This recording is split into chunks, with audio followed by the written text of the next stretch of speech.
Ibu berharap hari ini kalian dalam keadaan sehat-sehat. Ibu juga dalam keadaan sehat.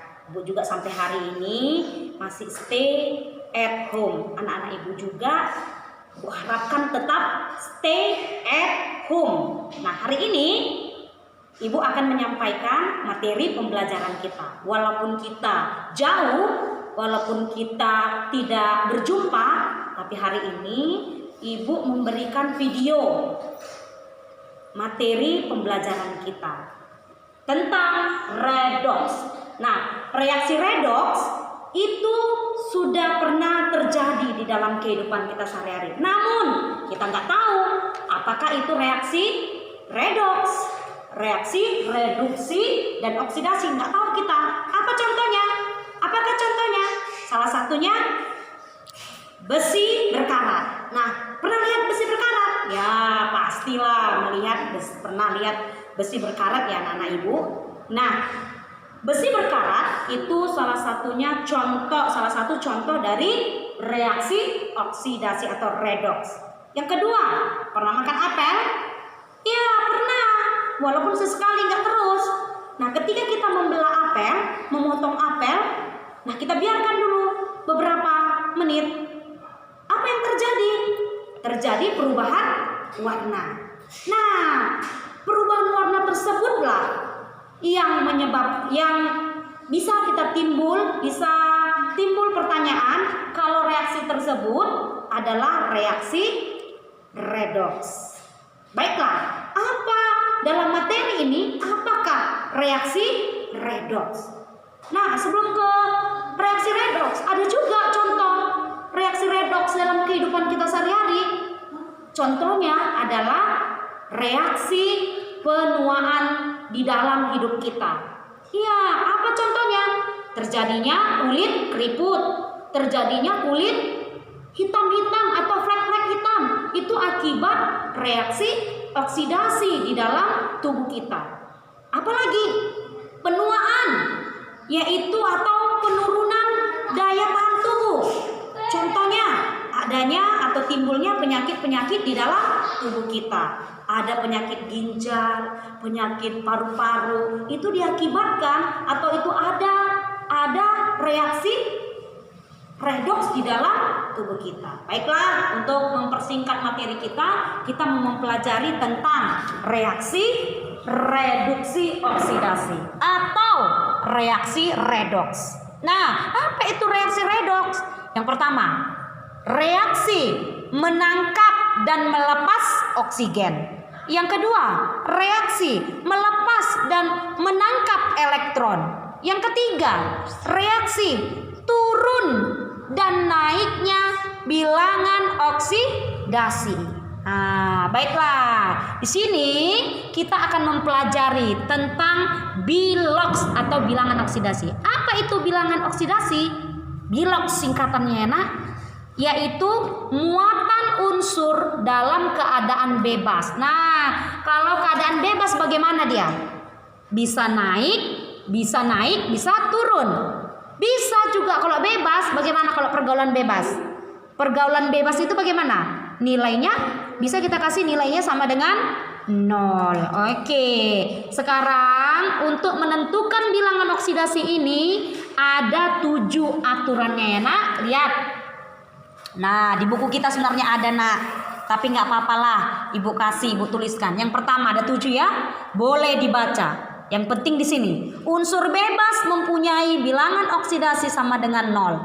Kalau unsur bebas itu adalah unsur yang tidak bermuatan, yang tidak tampak positif atau negatif. Nah, contohnya seperti ini nih, ini dia.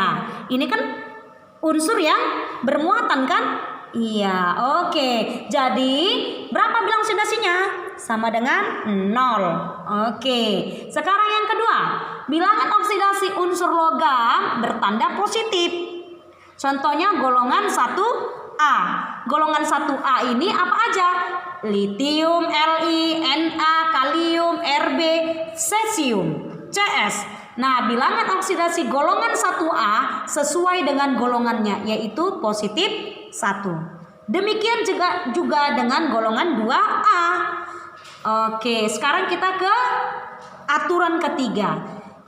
Bilangan oksidasi ion tunggal sama dengan muatannya. Jadi bilox ion tunggal sama dengan muatannya. Contohnya Fe2 positif. Berapa bilangan oksidasinya? Sesuai muatannya, yaitu positif 2. S2 negatif. Berapa bilangan oksidasinya? Sama dengan negatif 2. Sesuai apa? Muatannya. Oke, bilangan oksidasi H umumnya positif 1 ya nak. Oke, dibaca ya nak ya, dibaca. Yang kelima, bilangan oksidasi unsur oksigen. Pada umumnya negatif 2. Jangan lupa, oksigen bilangan oksidasinya pada umumnya negatif 2. Oke, jumlah bilox unsur-unsur dalam senyawa. Ini senyawa, misalkan H2SO4. Berapa bilangan oksidasinya? 0. Oke, tak bermuatan. Maka bilangan oksidasinya 0. Ada muatannya di sini? Ada positif atau negatif di sini? Di senyawa ini nggak ada kan? Jadi bilangan oksidasinya sama dengan 0. Yang ketujuh, ini dia. Bagaimana yang ada senyawa yang ada muatannya, Bu? Ya, atau disebut dengan ion poliatom. Muatannya atau bilangan oksidasinya sama dengan jumlah muatannya. Jadi berapa bilangan oksidasi S2O3 di sini? Sesuai muatannya, negatif 2. Oke, kita ambil contoh. Perhatikan contoh ini anak-anak Ibu. Tentukanlah bilangan oksidasi yang Ibu garis bawah ini, yaitu apa? S. Sulfur. Nah, lihat, di sini ada muatan? Ada. Berapa muatannya? Sama dengan negatif 2. Oke, kita mau menentukan ini ya nak. Nah, berapa bilangan oksidasinya? Berapa jumlah atomnya? 2. Ini yang mau dicari ya? Iya, dikali dengan S, bilangan oksidasi S, ditambah dengan berapa jumlah oksigen di sini? 7. 7 dikali bilangan oksidasi O. Nah, ini nih ya. Dikali dengan bilangan oksidasi O. Jangan lupa, 2 dikali dengan bilangan oksidasi S ditambah dengan 7 dikali dengan bilangan oksidasi O. Nggak Ibu buat panjang. Oksidasi O sama dengan negatif 2. Oke, sekarang 2 kali S, 2S.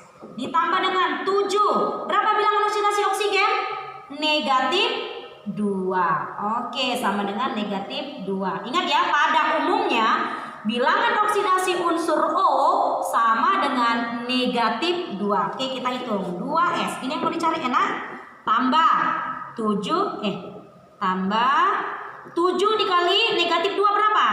Negatif 14 sama dengan negatif 2. Oke, kita lanjut ke sini ya nak.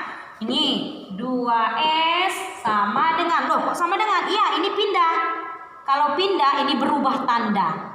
Ya, pindah melewati sama dengan berubah tanda. Positif 14 dikurang 2. Jadi 2S sama dengan positif berapa? Uangnya 14 dikurang 2, positif 12. Ini yang mau dicari. Bilangan oksidasi S sama dengan positif 12 dibagi dengan 2. Berapa? Positif 6. Jadi berapakah bilangan oksidasi unsur sulfur di sini, S di sini? Positif 6. Sudah paham? Sudah paham? Oke, sudah paham ya? Ibu buat contoh kedua.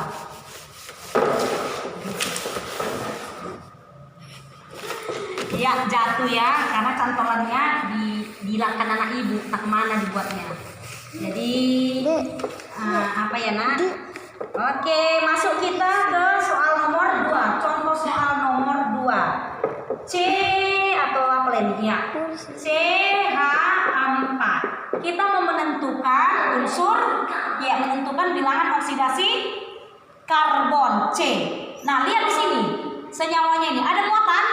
Tidak ada. Jadi karena tidak ada muatannya, bilangan oksidasinya sama dengan 0. Ini yang mau dicari, C. Oke, berapa C-nya di sini?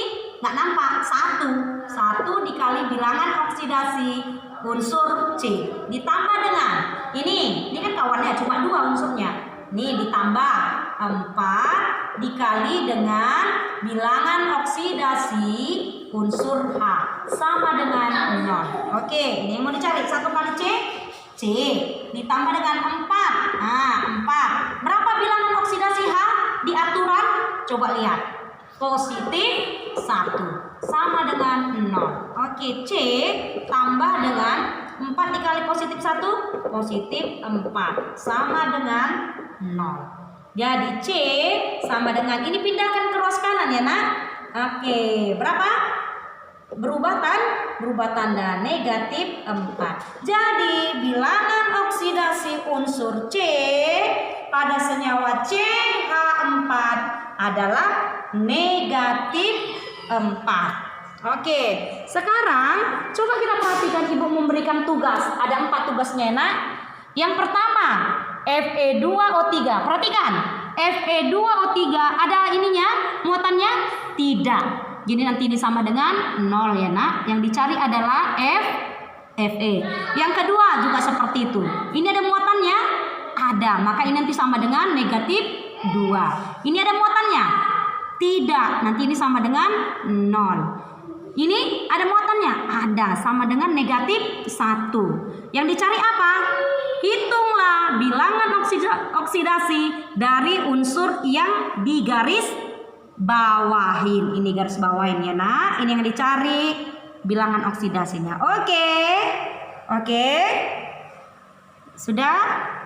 Nah, sekianlah pembelajaran kita hari ini. Mudah-mudahan anak-anak ibu mengerti apa yang ibu sampaikan pada pembelajaran hari ini. Dan ibu berharap ke depan setelah selesainya virus corona ini kita dapat bertemu kembali semuanya dalam keadaan sehat. Terima kasih. Salam sehat.